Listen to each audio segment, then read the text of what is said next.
Bakit nga ba maraming tumatambay at pumupunta ng mga rider sa Marilaki? Ano-ano nga ba ang mga senaryo dito kung bakit ito dinadayo? Kaya yan ang alamin natin. Kaya tara, samahan niyo ako. Puntahan at pasyalan natin ang ganda ng Marilaki Highway.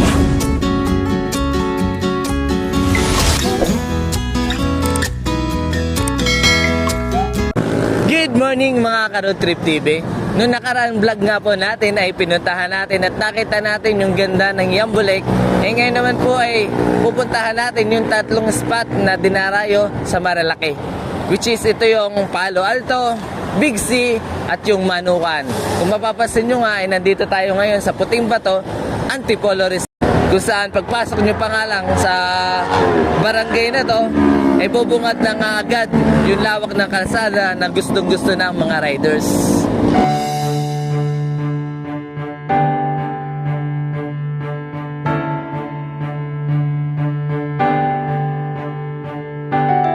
So base sa mapa simula dito sa Puting Bato babiyahe pa tayo na 22 minutes para makarating sa Palo Alto.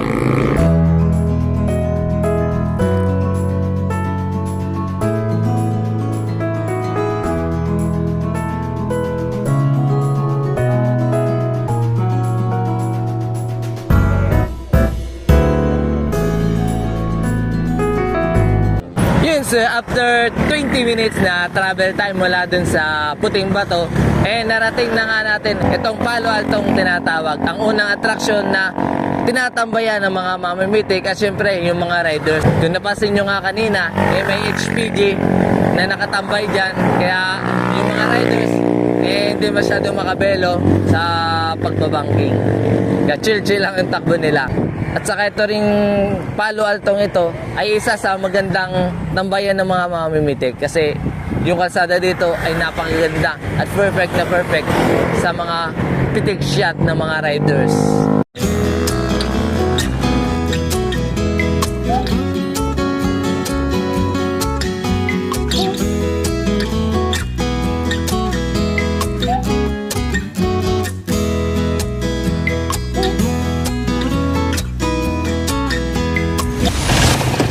Yun, so yun lang yung ilang senaryo dito sa may Palo Alto. So ngayon ay pupuntahan na natin yung pangalawa sa dinarayo dito sa may Marilaki, yung Big C na malapit lang naman pag nandito ka sa Palo Alto ay ilang minuto lang yung babiyahin nyo pagpunta dun sa may Big C.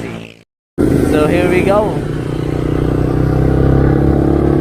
Alright, so malapit na dito ang Big C, so mga ilang minuto lang. So ang ganda ng Marilaki ang ganda ng Marilaki.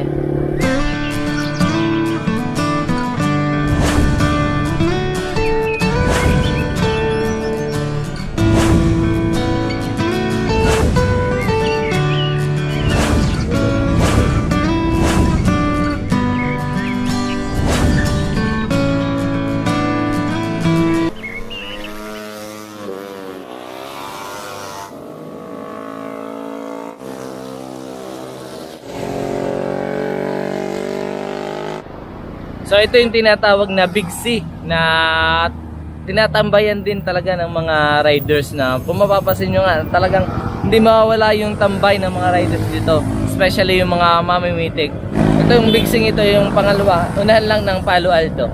Susunod-sunod yan, Palo Alto, Big C at saka yung Manukan. Itong Big C ito ay ito yung pinakamagandang spot ng mga mamimitik kasi yung spot na to ay talagang sigon-sigo talaga yung liguan. Kaya tinawag na Big C to ay yung kalsada nga niya ay nagmisto lang malaking letter C.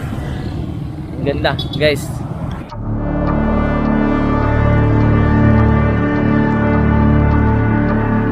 Ang Big C ay tinatawag ng Devil's Corner dahil nga sa di mabilang na aksidente dito.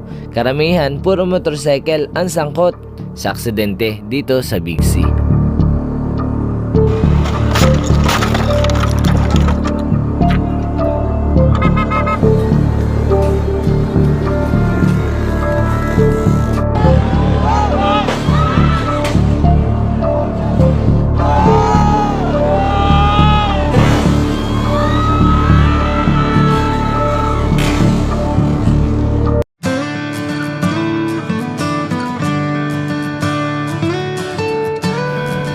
Pero sa kabila ng lahat, ay marami pa rin na nakatambay sa Devil's Corner na para bang animoy walang aksidenteng nangyayari sa Devil's Corner.